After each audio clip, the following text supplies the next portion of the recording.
Terima kasih Anda masih menyaksikan Kompas Malam, Saudara. Pemerintah Indonesia segera mengirim kapal rumah sakit ke Gaza, Palestina. Indonesia terus berupaya mencari cara penyelesaian konflik Palestina-Israel. Hal ini disampaikan oleh Menteri Luar Negeri Retno Marsudi. Selain akan mengirimkan bantuan kapal rumah sakit ke Gaza, pemerintah Indonesia menegaskan terus berada di garda terdepan bersama bangsa Palestina.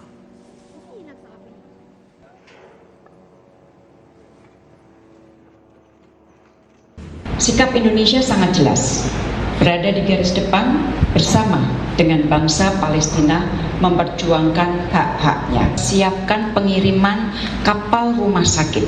Kita masih menunggu clearance dari beberapa otoritas terkait.